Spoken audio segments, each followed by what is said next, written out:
Hello. जी महाराज प्रणाम।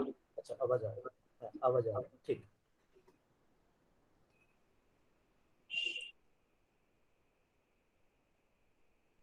हम लोग आज शुरू करने से पहले हम लोग अभी जैसे आज हम लोग बीच में जो है एक बार सबसे परिचय कर लेते तो अच्छा होता। अभी मैं देख रहा हूँ सिद्धार्थ दास और नवनीत भट्टाचार्य दोनों देख रहे हैं। अब अपने परिचय दे और एक कामेश्वर राव भी। जी, सिद्धार्थ दास अपना परिचय।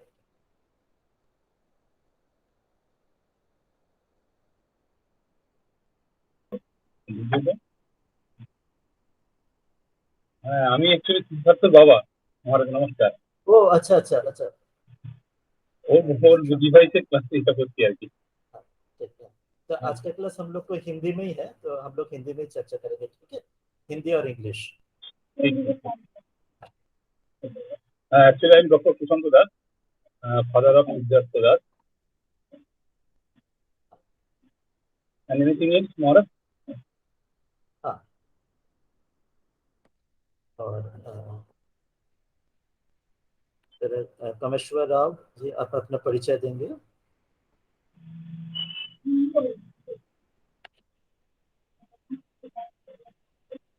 नहीं नहीं।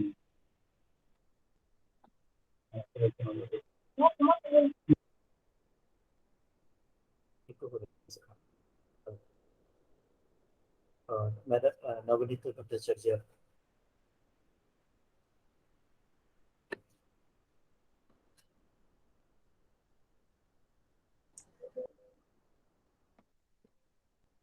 शायद हम लोग आज शुरू करें। आज का जो क्लास हम लोग को देखा था, तो चर्चा करना था मिशन ऑफ वेदांत को स्वामी जी के ऊपर में। हम लोग स्वामी जी के प्रणाम मंत्र उसके साथ हम लोग शुरू कर सकते। आप लोग भी साथ में प्रणाम मंत्र बोल सकते हैं। अभी माइक बंद था सर, अभी माइक स्टार्ट हो गया है।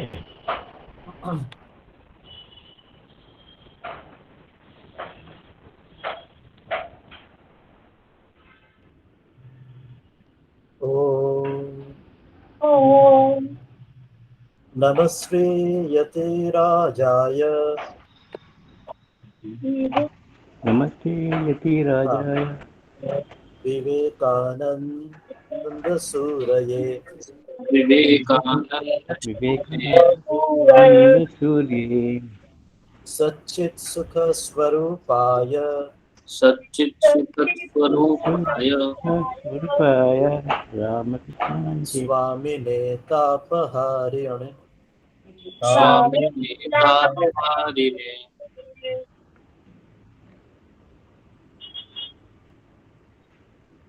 डॉक्टर मनीष, अभी क्या आप बल के बात करने की स्थिति में है? तब आप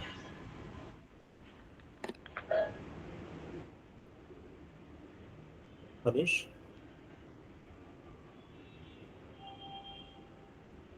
आपके बात कर सकते हैं या हम लोग पहले ही हम लोग शुरू करें?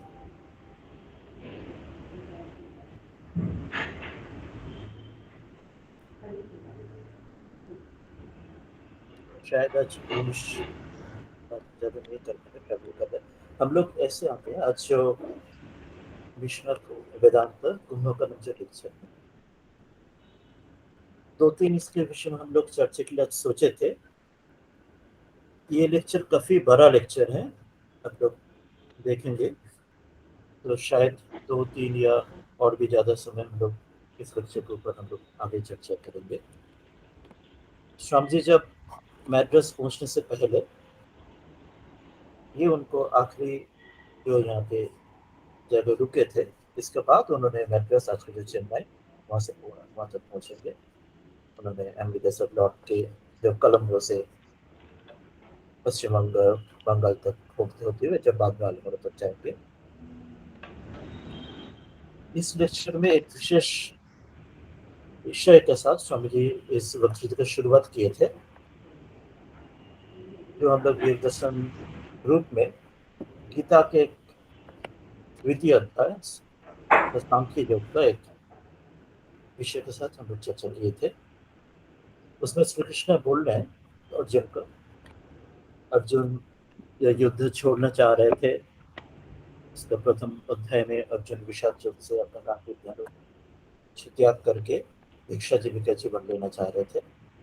उन्होंने द्वितीय अध्याय में उनको बताया तुम्हें इस धर्म का इसका पालन तुम्हें करना चाहिए, और तुम जो सोच रहे हो तो इसके पालन से तुम्हारे कोई भीति या तुम्हारे कोई परेशानी हो सकता है। और बोले इसका जो विपरीत है, इस धर्म का सही ढंग से पालन कर पाओगे तो उन्होंने बोल रहे जो मुख्य जो श्लोक है, स्वल्पमस्य धर्मस्य त्रायते महतो भयात्, अर्थात इस धर्म का थोड़ा सा स्वल्पमस्य, वो थोड़ा सा इस धर्म को तुम पालन करोगे तो वो ये धर्म तुम्हें बहुत बड़ा भय से भी तुम इसे पार कर सकते, उसके पार तुम्हें ले जाना सकते। स्वामी जी इस लेक्चर का शुरुआत ही कर रहे इस जो श्लोक का भाव से। तो सबसे पहले जो शब्द स्वामी जी बोल रहे, सेंटेंस स्वामी जी बोल रहे इस लेक्चर में, वो यही है, मूल अंग्रेजी में बोल रहा। A very small amount of religious work performed brings a large amount of result. A very small amount of religious work performed brings a large amount of result. अर्थात हम लोग अब जो गीता के बाद अभी जो बताए, स्वल्पमस्य धर्मस्य त्रायते महतो भयात्, इस धर्म को तुम थोड़ा भी पालन करोगे तो बहुत भय से तुम्हें उसका आगे तो उसके पार ले जाएगा। अभी हमारे पास निर्मल तो उपस्थित हो चुका है। निर्मल, इस विषय के ऊपर आगे हम लोग कुछ सुनेंगे। हाँ यस महाराज। हम लोग जस्ट शुरुआत किए थे। हाँ जस्ट गीता के श्लोक के साथ So actually this is a very fascinating chapter where Swamiji elaborates about Vedanta, its importance, but I would like to start from the place, I mean, where the lecture was given. It was given in Kumbakonam. So it's a city, it's a small city actually, Tanjavur district of Tamil Nadu, and has the Chola dynasty. The Chola kings used to rule over considerable part of South India between the 7th and 9th century, and Kumbakonam was the capital of them. This city is very famous for its temples. There are about 180 temples. There's a mixture of Shaiva and Vaishnava temples in them. However, the Shiva temples are more famous as compared to the Vaishnava temples. And this city is on one side bound by the Kaveri river. On another side, there is another local river called some Manasar river or something like that. I'm not sure exactly how to spell that river's name. But what is also very important is that this city has got some special connotation with, being called as the Cambridge of South India. This city was quite important during the British Raj, especially because it is the seat of European studies as well as Hindu and Dravidian studies. So this city... Nirmala, did you say that Cambridge? Cambridge, Maharaj. Cambridge of South India. Achha. That's what I got from Wikipedia. This is mainly because of the education and all those things studied in the British Raj, was the seat of European studies along with Dravidian and Indian scriptural studies. So that way, can you please tell the time of the time period? In which century from when to when, the span of time period? Maharaj, so Cambridge of India, it was called during the British Raj. So it would be late 1800s to middle of 1900s. So and it shows that even that time it was a great seat of learning. Yes, Maharaj. I mean, that's Chola what dynasty would have been much earlier. Chola dynasty, what is the time of Chola dynasty? Chola dynasty was there from 7th to 9th century. Post Christ, AD. Yeah. So it is far back, almost 1,000 years back when Swamiji is coming. But Yes. even after 1,000 years, it was a great state of learning, even in Yes. the British era. Yes, yes, and it got considerable sort of patronization from the British dynasty and British Raj. It seems. I mean, there were many centers of European studies also there. So, which is quite striking, actually. I mean, this is a place. I mean, Swamiji did lecture in Rameshwaram, then Madras, and then all those places which are very close to Kumbakonam. But I feel that, I mean, it has a special connotation where Swamiji elaborates about Vedanta and its importance in our national life. So, is there anyone here from South India? I can see a South Indian name, Kameshwara Rao. Are you from Tamil Nadu by any chance? Yes, I am from Visakhapatnam, but I never visited Kumbakonam. But I heard that there are plenty of temples in Kumbakonam. Yes, so it's one of the temple cities. There are 188 temples in that small city, Yes, sir. both Yes, sir. Shaiva and Vaishnava. But are you aware of any, I mean, such places of educational importance? I mean, seat of learning or anything of that sort during British period or even before that?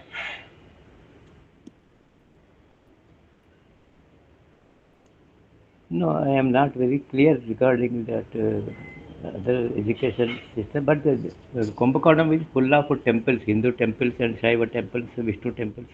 Yeah, that's Yes. right. Yes, So yes. I got this information from Wikipedia. All of you can go and look back. I'm sure More, you will more also find. details as a Maharaj? continuation here, what was it meant, that which learning was more in that place, or even in 18th century. Maharaj, in the, I mean, 19th Which field of century, learning? yeah, 18th 19th and 20th century during British Raj, Maharaj, it was mainly European studies which came across. And then there were existing places for Hindu ritualistic learning, scriptural learning, and Dravidian studies as well. So it was a combination at that time, which probably led to this, I mean, Because if nickname for now this. it is such a 188 temples, such a huge place with so many temples. So already it for them during the Chola dynasty, it for them is still larger and still bigger one. Yes, yes, Because yes. we are reading one book by Professor Historian Dr. Meenakshi Then. The book, the name of the book is The Flight of Deities and the Rebirth of Temples. There she is narrating elaborate with the historical data how different temples were plundered during the Islamic invasion. So in spite of that, when 180 temples are there, means earlier it would have Yes. been a still a majestic one. Yes, I think On South Indian temples were relatively spared as compared to North Indian temples. I mean, comparatively, yes, comparatively definitely, yes, because less, but still then many temples were still there. In spite of yes, that, like Vijayanagara, Hampi, and many right, others, they right. were plundered. Mm. So maybe comparatively less, but it's not that. Yeah, So this is a very important lecture that way, and the space is very important. And yeah, another, the earlier lectures we have read, the smaller ones, Rameshwaram temple and other Madurai and others. This is one of the big lecture. yeah. So I mean, It was that is the, I mean, to me it appears like a very striking thing. I mean, why would Swamiji, I mean, give such a long lecture and that yes, on Vedanta? I ah, think the choice of the place was also quite right at that time. yes. It's a very important lecture that we may need 2 or 3 classes to cover this lecture. And Yes, Swamiji, what he was telling in the earlier lectures, which we read earlier in the Madhura, Madhuri, others, almost just summing up all those points here in a grand total in this lecture. After that, once he goes to Madras, means today's Chennai, then he'll elaborate his plan in a different way. But earlier lectures is as if this is a summing up for the all earlier 3-4 lectures which he gave since Rameshwaram, but before coming to Madras, Chennai. correct. This way, probably is coming up, summing up all the lectures. And Yeah. another thing is that it is beginning, as we said, that will you comment something about that? The Sunday's beginning of this lecture. At this, we started that at the Swalpamasya Dharmasya Trayate Mahata Bhaya. So we Yes. are starting the lecture with this quote from Gita. He's just mentioned in English the translation. A very small amount of religious work performed brings a large amount of result. Yes. Would you like to comment something, Michael? I think, yeah, it was quite sort of allegorical. I mean, Swamiji has used it in a very lighter sense, I would say. He says that I have done very less work, I mean, as much as I could, but then because of that small amount of work which I have done, I have been received like a king everywhere in the country upon coming back to my own country. So I think he used it in a lighter vein, but then, I mean, this has got deeper meaning. I mean, Yes, but allegorically it means that but to us, Swamiji is mentioning in his own way that latter vein. But yes. allegorically is what he is targeting to us, to our the people of Bharatvarsha, that we should take up this work Small of step, dharma. it could lead to a big thing, actually. Yes, and that will All of us regenerate can our. take our, I mean, small steps based on our abilities and not Yes, worry about what is going to happen, because this is not our work, this is his work. So ultimately, if we take small steps, I mean, as a whole, it would lead to a big change. yes. And after that only, Swamiji mentions that again, oft repeated term which he has quoted many times in the previous lectures. Again, he's saying that same word like a stuck gramophone again and again. That Hindu race, whose vitality, whose life principle, whose very soul, as it were, is religion. Yes. Yes, Sandeep, again and again and again, without any tiring, is mentioning this is very important for us to remember that the dharma Bharat ke pran hai, dharma Bharat ke is the soul of Bharat. Yes, and I mean, I'm quite surprised by the use of words here, Maharaj. See, he uses three words which are very, I mean, similar in meaning, but then to emphasize the importance of, uh, I mean, religion in our country or our race, he says vitality slash life principle slash very soul. So all of them हाँ, sound quite similar, but because of, I mean, because the amount of emphasis he wanted to put on this word, that's why he has used all these adjectives actually. हाँ. तो तीन का अर्थ क्या बोल सकते हैं? मैंने सपोज एक वेरी सोल ये बोल रहे हैं, हम लोग हिंदी में बोल सकते हैं प्राण, धर्म भारत का प्राण है. And other two what he's telling, the vitality or life principle, ये दोनों का अर्थ के बीच में क्या बोलना चाहेंगे? या समझे क्या सोचे थे? I thought they are quite, I mean, similar, I mean, as regards their meaning, but then, yeah, we can dissect out. Anyone I else think would your like to life comment? principle. Yeah. Anybody would like to comment on this three? Three words, The very same thing important words. Swamiji wants in three patterns he's telling. One point is vitality. That dharma is the vitality of Bharat. Number two is dharma is a life principle of Bharat. Number three, dharma is the soul of Bharat. कोई भी आप लोगों में इसके ऊपर कुछ आपको कुछ बताना चाहेंगे? सभी तीन अर्थ तीन शब्द क्या बोल रहे हैं? प्राण तो हम लोग अभी बताए, जो संदीप पहले बोल रहे, जो प्राण भारत का प्राण है. लाइफ प्रिंसिपल मुझे एक याद आ रहा है, समझिए दूसरे कोई लेक्चर में, इस लेक्चर में नहीं, और की लेक्चर में अलग स्थान पे समझिए कहानी का बात बोल रहे हैं. जैसे हम लोग बचपन में रूप कथा, मतलब स्टोरीज और फैंटेसी स्टोरीज सुनते थे, कोटिंग द स्टोरीज. जैसे कोई राक्षस का प्राण रहता था. Suppose it's not in his body, it's प्राण रहता था some in very some special in cascade or something like that. Unless you take care, take hold of this cascade, or you kill in that something will be there in that cascade. Then without that Rakshas could not be killed. The negative is that story is there. There are many Rajputra, Rajkuna, many stories we have made in Rupkatha. Swamiji is telling a similar way that Bharat का जो प्राण है उसमें बीच में unless that वो मूल जो वहाँ पे जैसे कैस्केड के अंदर राक्षस का प्राण में जब तक कुछ हानि नहीं होगा, राक्षस का प्राण में कभी भी जितना भी उसका हानि पहुंचने की कोशिश करो, कुछ भी हानि नहीं हो पाएगा. इसी ढंग से स्वामी एक जगह बोल रहे हैं, जो भारत का भी जो प्राण जो धर्म में है, जब तक धर्म में कोई भी हानि नहीं पहुंचा जाए, भारत के ऊपर जितना भी परेशानियां आए, जितना भी दिक्कत आ जाए कुछ समय के लिए, भारत उसमें पराजित, उसका पराजित नहीं हो सकता. भारत दोबारा उठ जाएंगे जब तक वो मूल जो लाइफ प्रिंसिपल, मुझे लगता है जो लाइफ प्रिंसिपल शब्द दे रहा है वो उस जो संजय स्टोरी दे रहा है दूसरे लेक्चर में, इस लेक्चर में नहीं, उस स्टोरी के साथ मुझे जैसा लगता है life principal can be one of the allegorical symbolic way of telling that. Yes. What do you Yes. say, Nanda? Yes. And Maharaj, then Swamiji makes another important observation here. I mean, Vitality. after seeing so many countries, he he feels that for all the countries actually, nationhood centers around one central idea. This is an important observation that he makes actually. Yes. That for all countries there has to be a central idea around which the nationhood would base it upon. So for the European countries, he says that it's more politics, culture things, social, or business. So that is the thing. And for India, it's religion. India, Swamiji, that's what Swamiji is mentioning here, that Swamiji's own language sentences, our motherland.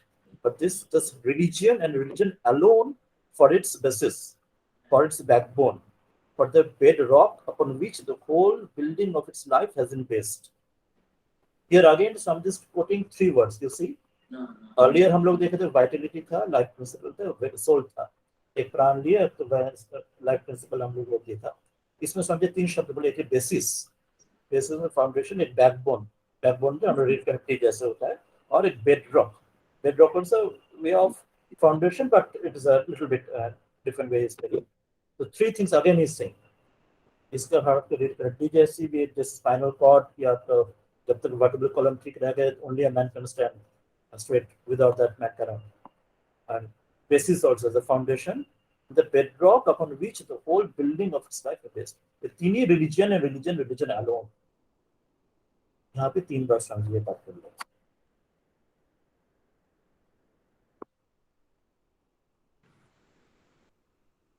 And then Maharaj, to sort of explain why he says that Indian nationhood centers around religion, he draws a comparison between the knowledge of an illiterate peasant in our country versus a sort of so-called educated person abroad. So he says that even the most illiterate of the peasants would know that there is something happening in the field of religion if it centers around religion, but he won't be aware of the economic, the social, the cultural changes that are taking place. But religion interests most of the common masses of the country, which is a very important message that Swamiji gives. Depending on what the center of the nationhood is, people would be interested in knowing more about that. That actually proves that religion is so important in India and probably the most important tenet of our country and our nationhood. हाँ, इसमें समझिए और एक बहुत महत्वपूर्ण उन्होंने बात बोली है. Suppose there may be people who may not agree with that, or they may say that no, why should religion be the most basis? We want to change it. The basis, we want to change the basis following the Western. We want to change it to a political or any other business, any other model. We want a newer model. And some is saying, suppose if we will one, but for good and evil, or for evil, our vitality is already concentrated in our religion. So somebody's word is that it is inward, onward. You cannot change it. You cannot destroy it and put into its place another. Because how is, I'm just giving 2 examples, like a big tree, a small sapling, जैसे छोटा से पेड़ है, उस पेड़ के हम लोग वहां से उठा के हम लोग दूसरी जगह से पेड़ पे लगा सकते हैं, but it's a huge banyan tree, suppose hundreds or few hundreds year old banyan tree. That banyan tree we cannot pick up from that soil and take it to plant in another new soil. So somebody is telling that you cannot transplant a large growing tree from one soil to another and make it immediately take root there. So he says that because whatever, maybe whether it's good or not, but we have a religion as a basis after thousands of years in Bharat. So whatever good and evil, Indian atmosphere is filled with the ideal of religion for scores of centuries. Whether it's good or evil, we have been born and brought up in these ideas of religion till it has entered the very blood, and every drop in our veins, it has become a constitution, very vitality of our race, of our lives. और एक example दे रहे हैं, जैसे गंगा वहां से जैसे गंगोत्री से गंगा सागर तक आ रहे, तो इट्स नॉट पॉसिबल कि वी कैन हम लोग चेंज कर रहे हैं चाहेंगे तो गंगा का अभी जो रूट है वो बदल के वहां से गंगा को गंगा सागर से फिर ऊपर में ले जाकर गंगोत्री से फिर दूसरे रूट से लाएंगे. So that is just an absurd idea. So Swamiji, that's what Swamiji telling again with these 2 examples. there's no question of that changing that course of life to follow the Western ideas or any new or whatever ideas may be there, to follow politics or business or social or whatever. It says that you can work only under the law of least resistance. This is from this word. And this religious line is a line of least resistance in India. This is the line of life. This is the line of growth. And this is the line of well-being in India, to follow the track of religion. Mind it, again, some uses three words. This religion, dharma is a line of life. Bharat का प्राण का ये भी पथ है. This is a line of growth. Bharat का growth जो आगे भारत का बढ़ना है उसका भी पथ है.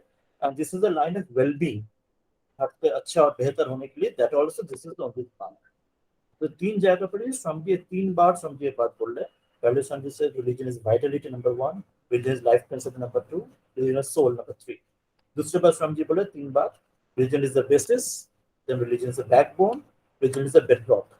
Now he is telling religion is the life, line of life, religion is the line of growth, and religion is the line of well-being in India. Yes, Maharaj, I would like to comment on this, Maharaj, one. Yes, yes. So, I mean, he goes to the extent of saying that even if the backward journey of the Ganges from the seas to the glacier, I mean, Gangotri is possible. Even if that is possible, despite that, it won't be possible for India to change its constitution, I mean, to deviate from religion. So he goes to the extent saying that the backward journey of Ganga might be possible, but India won't be able to change itself. That is an important sort of very important observation. Yeah. Very important observation. And then even if that impossible thing can be possible, like changing the geography of the place, but changing of the source, soul. Yes. It cannot be and should not be. I think that is very much visible in front of us. The Ganga, I mean, it has been flowing since the time of creation, from the Himalayas to the seas. I mean, its course might change, which is very sort of, I mean, impossible to us. He says even that is possible, but then India won't change. I mean, the deep-rooted principle of India's nationhood, which is religion, can't change. It's irreversible. And what he also says, Maharaj, I think one thing I must mention here. So till now, I mean, the initial three points that you just mentioned, that I mean, religion is the vitality, life principle, very soul and backbone and all that. So these are his observations.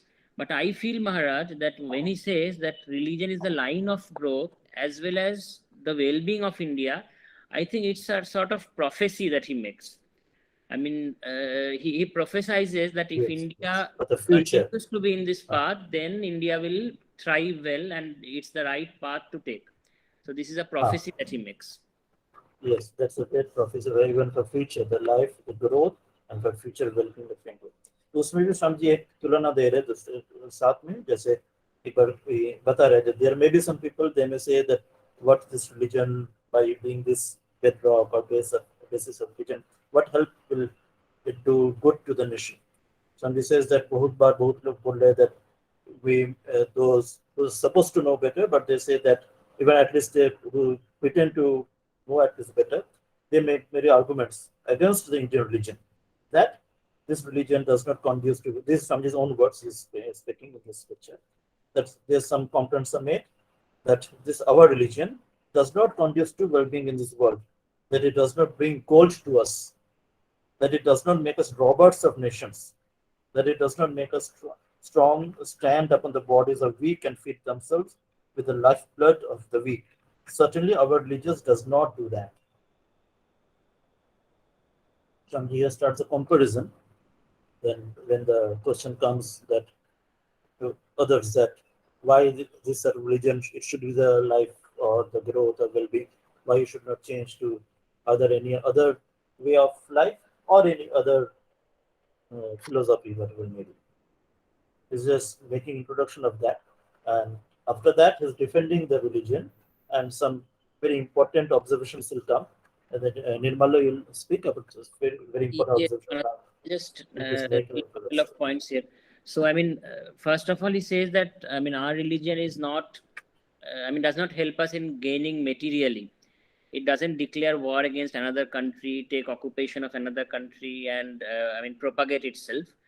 Rather, then he says what it does. It says that this religion concentrates on something which is beyond the transient world of 3 days. I mean, he uses the word sense world of 3 days. I mean, that's what he means is the transitoriness of the world. Our religion thinks something beyond that. That is what his main point is here, I think. So here the comparison is coming, or some complaints that were coming, that the others are complaining that our religion doesn't help to get materialistic growth, or that robbers and other things is telling. Here he's comparing, and not only comparing, he's very much defending his own religion.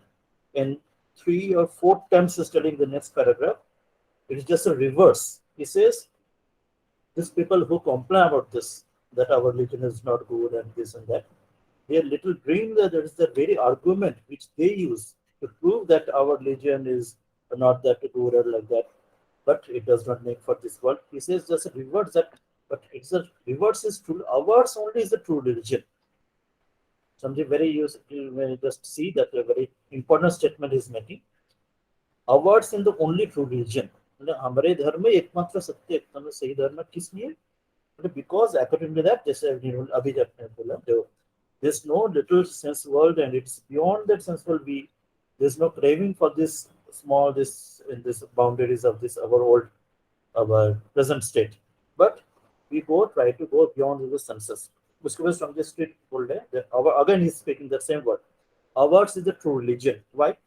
फिर बोल रहे ये because this religion shows that God alone is true and this world is false and fleeting. Now again he says that ours only is the true religion because above all it only teaches tyaga, renunciation. This religion only teaches that, and then he's summing up that, and through renunciation is the way to the goal and not through enjoyment. So he concludes that's why, therefore, ours is the only true religion.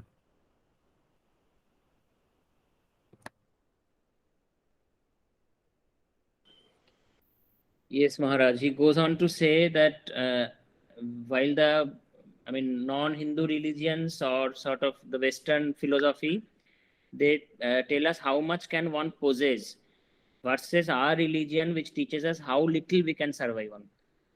And then later on, he would come to this point again and say that it's a test how little you can survive on. The person who can survive on the least can survive for the longest. I think that is what he wants to make. He wants to say here. Swamiji just quoting or just mentioning way about even Darwin's theory. We know about the theory of natural selection and the survival of the fittest. Swamiji is even quoting that in a small way here, that he is telling here in his own words. They talk a great deal of the new theories about the survival of the fittest, and they think that it is the strength of the muscles which is the fittest to survive. The way he is just quoting them and then mentioning that, but if that was true, then only the aggressively known the old world nations would have lived in glory together. So Swamiji says, and we weak Hindus who never conquered any other nation, any other race, any other land, we would have been died out. But we find the reverse is true. The old those Greeks, the Alexander came to conquer us. Where is the Greeks, civilization, the Roman civilization, and the Egypt, and so many old ones. But that is showing that even the survival of the fittest, we know that are very thorough. इसके बीच में स्वामी जी दूसरे जगह पे हम लोग बंगाली में स्वामी शिष्य पढ़ रहे, उसमें इसके विषय में थोड़ा सा विस्तार में स्वामी जी चर्चा अलग जगह किया है. वहाँ पे निवेदिता के साथ में और एक स्वामी जी अलीपुर जू में किए थे, तो वहाँ पे एक चर्चा हुआ. तो वहाँ पे डार्विन थ्योरी के बाद में सर्वाइवल ऑफ द फिटेस्ट, उसके बाद और आगे का चर्चा स्वामी जी वहाँ पे किया है. आप लोग वहाँ पे पढ़े होंगे या आप लोग आगे भी पढ़ेंगे, उस विषय में और देखेंगे. इसमें सिर्फ ये समझिए ये कमेंट जो है that is not the end all. We think today's society, today's science, it teaches us this is the way all the species only evolve, the survival of the fittest and by the strength of muscles. But So I'm just mentioning here. He doesn't giving any other details here. Showing that this is the Nirmal. I just wanted to, express one of the things. I'm just thinking aloud. So, Darwin's theory generally concerns physical strength. The stronger you are, it's likely that the longer you will survive and you will defeat others. So, that's how we came to the survival of the fittest thing. I would think there is probably another dimension to it. Why don't we consider innermost strength? The inner strength that a race can have. It's not only physical strength, not only strength of the sword, but also strength of thought, strength of integrity and all that. So which is probably out of all the religions that we see worldwide, I think we have it most. So that's why we are surviving. We're the longest surviving religion.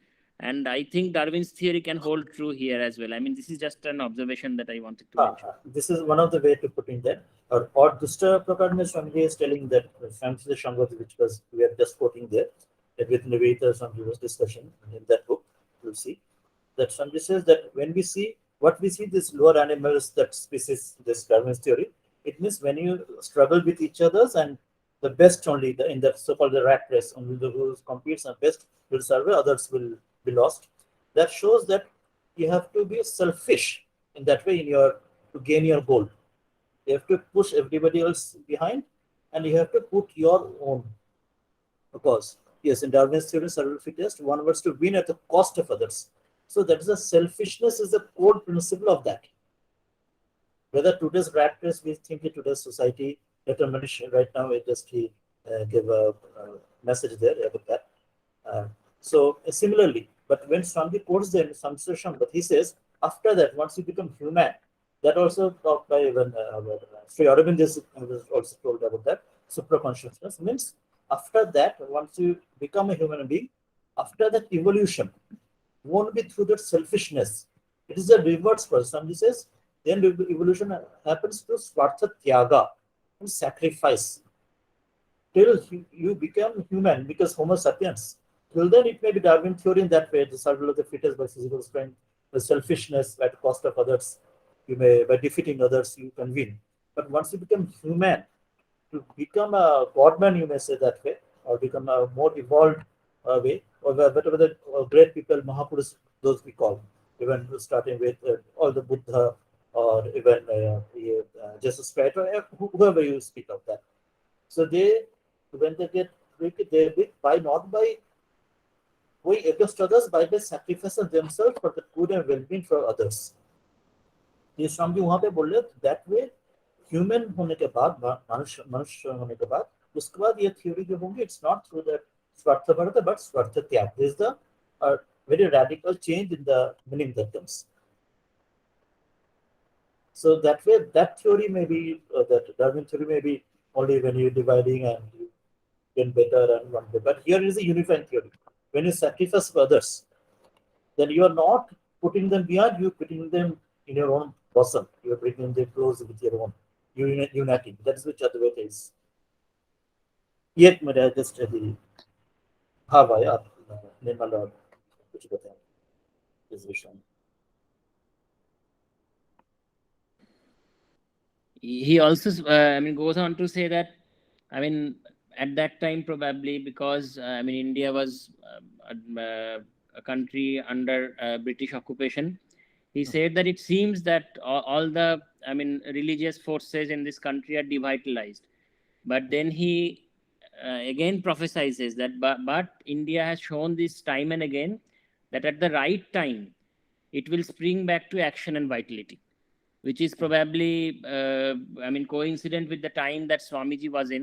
During that time we see sort of Indian Renaissance and all that, starting with Sri Ramakrishna, Raja Ram Mohan Rai and all that. So that was the time when there was a sort of rejuvenation in the Indian nationhood. That probably led to culminated into the struggle for freedom as well. So yes. This is what Swamiji mentions.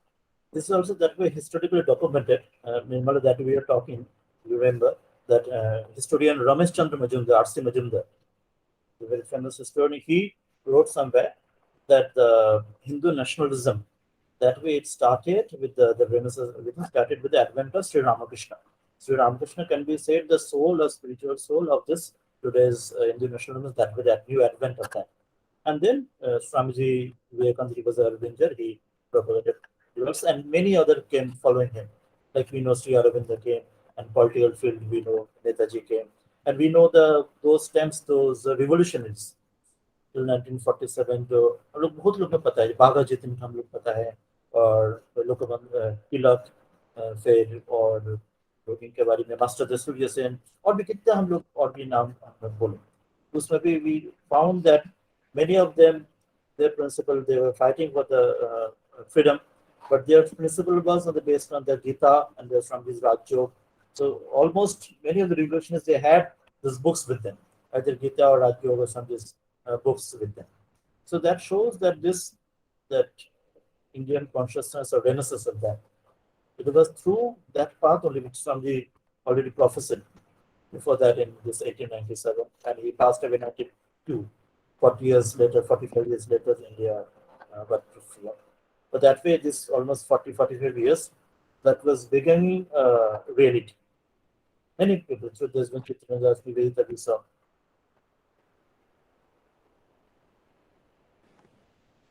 Yes, Maharaj, that is very important. Actually, we should not probably, I mean, in the Indian context, you probably cannot really segregate religion from politics. I mean, politics, by politics, I don't mean what is, I mean, the current situation. But I would say, I mean, getting freedom from the British, establishing an independent country, and all that, we can't really segregate from religion. Though we have declared ourselves a secular state, I mean, secularism probably has got a more deep meaning than what we think, I mean, by the transliteration of the word. So religion is, I mean, intertwined with our politics and our nation building as well, which started from the time of Sri Ramakrishna and then is still continuing. Yes, very true. Other day, again, we were discussing about another Rishi Aurobindo's another speech, a famous Uttar Pradesh speech, when he being a revolutionary, when he was jailed and he came out from the jail, Alpur jail, and he gave a famous speech in Uttar and after that he went to Pondicherry, and then he started yoga. They also speaking the same word as if like from these words in this Colombo to Almora, that Sanatan Dharma, this is the soul of Bharat, and with Sanatan Dharma rise of that, Bharat rises, and if that Sanatan Dharma perishes or declines, with that Bharat will decline. So any cost, you have to first to building of nation, or the building block of the nation, first to get hold of the dharma, and then only everything else will take care of itself. This land, the sabhata, the politics, the freedom, everything else. He himself showed his own life, and Arvind also Swamiji showed. And here I would like to just point a few points that what the secularism, what and how this politics and religion, this it misused or wrongly conceived in today's our secular, so-called secular world or secular India. The word secular, when it is meant, it's a coming from the Western concept. It's not our Indian concept. It comes from the European concept.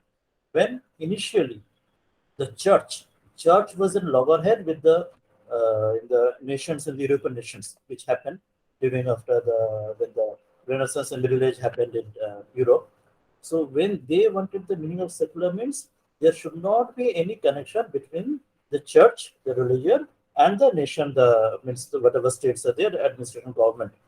Because in Christianity, initially, when it started from the after ruling of the Roman Empire and others, initially church was the main sole power of ruling everything. They were in the power even to show that government everything, and because when the government wanted to become their own without their any help of the Christian the doctrines, they made a revolt against that, and that's why they made a secular means. One of the meaning of that there should not be the church and this government should be, it should not be totally in two other poles. पर इन भारतवर्ष इस ढंग से कभी कोई विरोध का बात हुआ नहीं जहाँ पे इस बात का लाना पड़ना चाहिए. ये बहुत जरूरी बात है क्योंकि उस देश में वहाँ पे हुआ था. यूरोप में जो चर्च का कहना था, we know the European church history inquisition और कितना we know suicide, so many things, the witching thing, other things happen. But Bharatvarsha तभी ऐसे साथ हम लोग what we read in Ramayana, Mahabharata, इतिहास में, always the rishis like Vashishta, Vishwamitra, they're teaching and they're showing the way to Ramchandra, Dashrath, or even here we are reading in the Vyasdev, others, they're showing the way to Vishnu and others things. They were not against each other, they were supplementing each other. But in West, they were against each other. So to find a solution, they made a secular constitution, so where the church should not have any role in the government. But India, it was never like that. India, it was supplementing each other. Even Chanakya, it was supplementing, helping Chandragupta Maurya, even the Samartha Ramdas helping Shivaji. Every India is not like that. It was never like that. So that's why one point is secular. This idea should not be in Indian, whatever today we have taken it after independence in 70 years. It should not be, it is not in a totally wrong context. And second point is another point of secular word is there, meaning is there. When secular means it should have all the religions should be in same part with that no religion would have some special gain or other religion to the second part. It's not like every religion should have a same idea in the notion of the state. But that we also in Bharat, in reality, which we see that today's Bharat, we're not seeing that secularism being used in really that way. It is sometimes the help communities and to be against certain communities. So yes, Kesira here has also read that tacitly it was inserted in the word with the reference, but it was inserted much later. In the 1970s, it was included. The two words, secular and the socialist. This was not done in 1950 when we got the Republic of a Constitution. It was done much later in 1970s. That time, these two words, secular and socialist, these two words were entered in the emblem of the Constitution. It was not initially in the emblem in 1950 we got. So these two words that were poison to an Indian Indian society. This idea of secularism, which way we don't have the European concept here, so there's no problem with Indian politics here with the religion. And other thing here, it's not on par with all religions. Here it's happening. Some communities getting favor, some communities getting just disapproval with that. And another thing I will just comment here, that point what of the religion. Again, we say that religion when in European context, here religion means that idea of some just faith systems of beliefs, by which was initiated by some Mahapurush or some great saint, and by the help of some book, whether it is Quran or whether it is a Bible like that, and some belief system. These are the 3 points for religion. To be a something religion, the one Mahapurush will be there, one book will be there, one faith system belief should be there. But when we talk of dharma, Yesha Dharma Sanatana, which we today call Hindu Dharma, or we call Sanatana Vedic Dharma. Here, these 3 doesn't matter. Here, the Mahapurush is not the founder of religion. This is Sri Ramachandra, Sri Krishna, Sri Ramakrishna, neither of them the founder of Sanatana Dharma. It's the principle is the, Swami talks in the same lecture also, it will come in later on. That is the principles on this Dharma stands, not on the person. That's a totally impersonal religion. You cannot this and say it's a religion in par with the European religions or the Abrahamic scientific religions. So one thing is based on the principle, number 1. Again, number 2, this is also not based on a single like Bible or a single one kitab and some book. It is based on a Vedic Dharma. We say Veda, but Veda itself says that once when a sannyasi, one is realized God, realized Atma Sakshatkar, is above Veda. For him, this Veda doesn't apply. And Veda himself says you cannot achieve or you cannot gain the self-realization through Veda by simple study. Veda himself saying that. It's the greatness of the Sanatana Dharma. The book himself says the book is not the final. But you won't find that with the European, the other religions. They also the book, whatever book is written, that is the final. So this is the second point.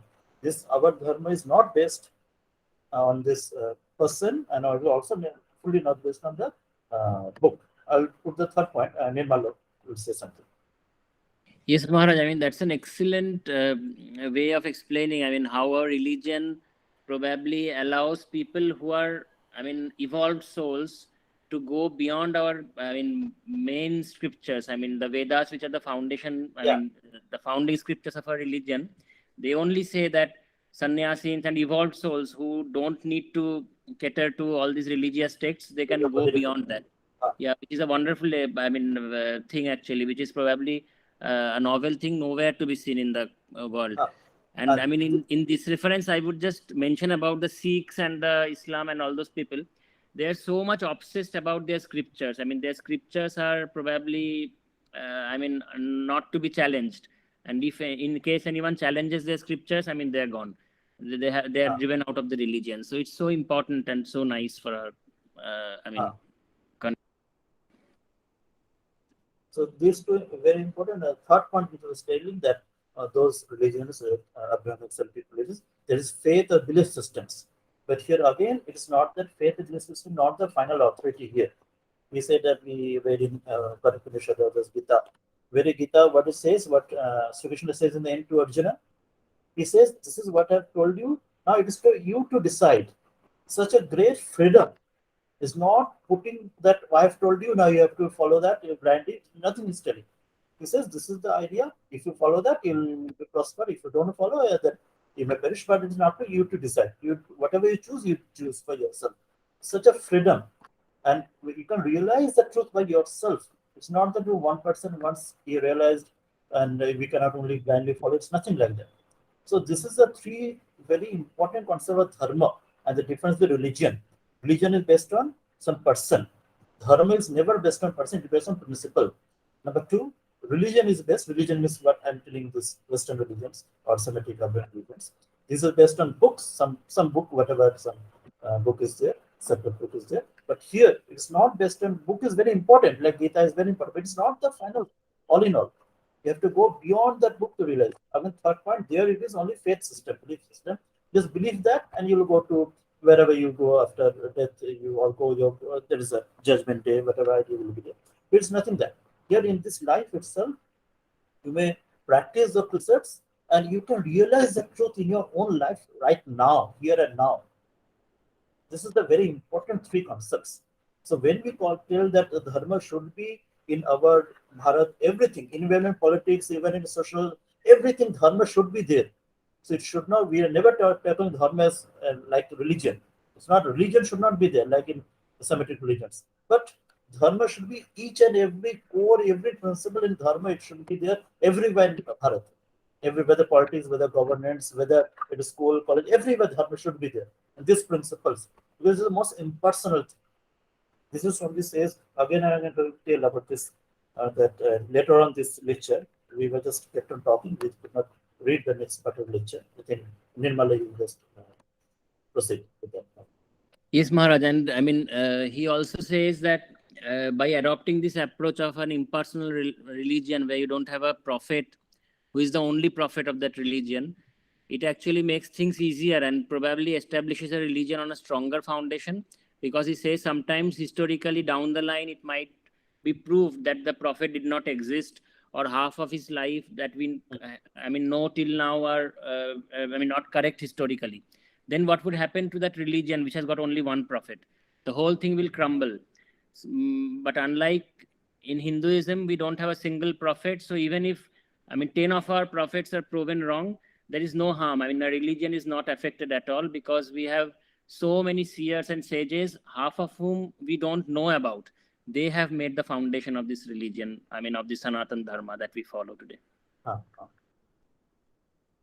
ये बस स्वामी जी जैसे उसके बाद बोल रहे थे, no amount of Swamiji's own words Swami ji बोल रहे, no amount of force or government or legislative cruelty will change the condition of race, but it is a spiritual culture and the ethical culture can bring a change, and the wrong racial tendencies, it can change it for the better.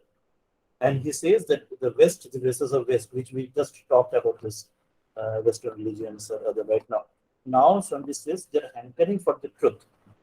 If you don't get that, that will be a disaster for those religions. So this says that these races of the West are eager for some new thought, for new philosophy, for religion which they have, like Christianity is giving one of the examples, which right now we already said. Says although they're good and glorious in many aspects, but it has been imperfectly understood, and as understood is found to be insufficient. This is the word which Mehbalavi said right now. This is insufficient because when you just limit yourself, that you are the, whether you're last prophet or the only prophet or only son, you're limiting spirituality and you're negating any growth to yourself. Somebody tells elsewhere that there is a more than everything is growth. There is only freedom when there is growth. So unless there is freedom, unless there is growth, you won't evolve. When we are talking about Darwin's theory like that, early we talked about survival of the fittest. In religion also we need that theory to that way, that to evolve and grow ourselves. But when we ourselves become stagnant, we say that this is the final word, last word, final authority, then you're yourself negating your growth. You're become dwarf yourself. That's what Swami says in the next paragraph itself. I think that's why this is the I put here the reason. The Vedanta and Vedanta alone can become the universal religion of man. Now, Swami is coming to the main theme of the lecture. He's saying that Vedanta and Vedanta alone. That's why Swami says that I've learned about the wonderful claims which is put forward by every religion under the sun. You have also heard, so I'm just quoting now about Dr. Burroughs. You know about Dr. Burroughs who was in the parliamentary religions जो थे, वो भारत में भी फिर आए थे, स्वामी जब America को थे 1897 से पहले भारत में आए थे। फिर आप लोगों को पता है जो क्रिश्चियन वहाँ पे parliamentary religion से मूल उद्देश्य था कि क्रिश्चियनिटी के बारे में दिखाना। That was the main purpose why parliamentary religions were organized, but it went the other way around. And the Swamiji and everybody found that it is Vivekananda, he was the main person, and Dharmapal and Buddhists, they also become very famous, but not what they wanted, Christianity. And but Burroughs came to India to preach his own way, and Swamiji told his Indian that Alasne Peremola to take care of him because he's a guest country in a country. And but Burroughs, he said many ill things, though he was taken care of well, but he did many ill things. So I'm just quoting here that the claims put forward by Dr. Burroughs, who is a great friend of mine, that Christianity is the only universal religion. You have also heard quite within recent times. अर्थात स्वामी जी 1897 भारत में पहुंचे ठीक पहले बरोज भारत में आए थे, फिर उन्होंने ये बात बोल के किया है. Then Swamiji is telling his points very clearly, very boldly, and we should be that much bold today also. That Swamiji said, let me consider this question avoid and lay before you my reasons why I think that it is Vedanta and Vedanta alone that can be the universal religion of man, and that no other is fitted for that role. This is very, very, very, very important notion from this giving. Maharaj, I think we can deliberate on this in the next class because I mean it's really an important topic to discuss. I mean Vedanta, yes, and how Swamiji elaborates about the principles of Vedanta. So I would like to ask the audience. I mean, please do come up with your comments. I mean, anyone who would like to volunteer for to speak for 2 minutes is most welcome. Anyone? Can you just tell us what you think about today's discussion? I mean, do you have any different thoughts, or I mean, you can just reinforce what you have just learned. Anyone? Sushanta will tell. Will you speak? Sushanta is not here. I can't see him, Maharaj. No, Siddhartha Das there, I think. Oh, Siddhartha Das. Okay. Sushanta. His brother, Sushanta. Sushanta, would you speak? Or even others. And I find Commissioner Dr. Rao. K.C. Roy, you just Yes. You just did mention something very important. Yeah. Would you like to express your opinion on this? K.C. Roy, are you there? Yes, he is here. Speak or A. Basu or Jiten is there, Jiten Verma. Jiten is there. Madam Navnita Bhattacharya is there. Somebody like to comment something? Or Dr. Bhattacharya, would you like to comment? Yeah, finished. Dr. Bhattacharya, yeah. She's here. Thank you. Can you hear me? Yes, we can, madam. Thank you very much. Yes, that is the main thing in our religion, that we gain by sacrifice. We don't want to possess anything. We want to sacrifice, and that is our pleasure, and that is the main theme of the Hinduism. So There is a very good discussion, and the basic thing that we gain pleasure by sacrificing something, and that is the very basic theme of Hinduism, and the whole world should learn from our country. Thank you. Yes, very well said actually. Maharaj, would you like to comment on this? Swamiji, that part which we read right now previously, that therefore ours is the only religion. When he was summing up that point, that that that point he said that through renunciation is a way to the goal and not through enjoyment. This is Swamiji comment which Madam right now said. Renunciation means the giving up, tyaga, the sacrifice, not the possession. Where other religions or somebody just was quoting there, when there is a complaint against Hinduism or Sanatana is that you are not materialistic, you are not helping to possess everything, but you are just giving away. So somebody says this is a strength, this is not a weakness. Because through religion, renunciation, through sacrifice alone is a way to the goal, beyond the goal of self-realization, and not through enjoyment. That's why ours is the only religion. और इसमें भी वो बात फिर तभी आ रहा है हम लोग के पहले कोई डार्विन थ्योरी के बाद स्वामी जी ने बोले सर्वाइवल ऑफ द फिटेस्ट उसमें स्वामी जी वही बात बोले प्रकृति आपूर्णात् एक शब्द वो स्वामी जी समझ संवाद में बोल रहे प्रकृति आपूर्णात् में through that by giving up that only you get to go to the higher realm and not by possessing more and more through that. Just a reverse way, where which is given in Gita the concept of yajna. So yajna is a very, very important concept in Gita. It's given. So Sri Krishna is telling third chapter, fourth chapter many times. Yajna.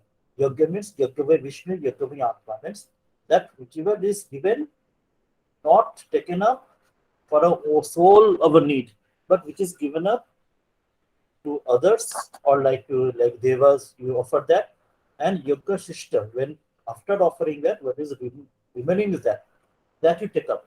Through that only you prosper. Yes. Manishi, which Manishi Yeah. took that. It's very probably it's quite similar to the saying that is quite famous actually. Plain living and high thinking. We probably try to survive on the least that we can survive on, and at the same time think about higher principles of life. Yes. This sacrifice actually shows the inner strength. It's correct. Yeah, that's what we actually are so much dependent on. I mean, rather than outer strength of the muscle and all that. So yes, it shows our inner strength. Yes. Right. There's a famous story about so much. Buddha. The story goes like that: the Buddha was, as somebody says, is a epitome of Tyaga. The story somebody says that once the devas said that as if glad that because Buddha was there was no that was ahimsa was going on, not people were not doing much yoga, that sacrifice to get rid of that, only getting to heaven like that. So they wanted to get rid of Buddha, and they went to Buddha that said that we are doing one homa, one yoga, and for that we want whom to produce for sacrifice in that yoga. We want you yourself be that. But Buddha should be offered in the sacrifice. The Buddha willingly, he was gladly said. Swami is giving that story to Nivedita. I think she is telling. It is quoted probably in the Master's Song by Nivedita. And Buddha gladly accepted that all right, if by sacrificing this body, and if that could happens to all of you, I am very ready for that.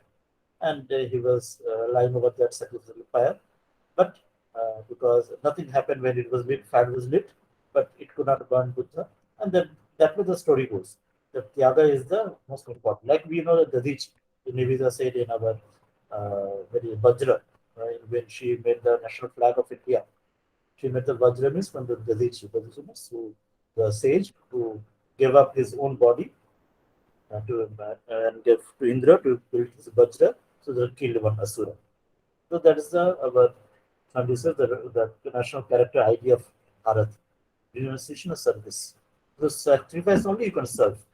Without sacrifice you cannot serve. There is a dual concept to that.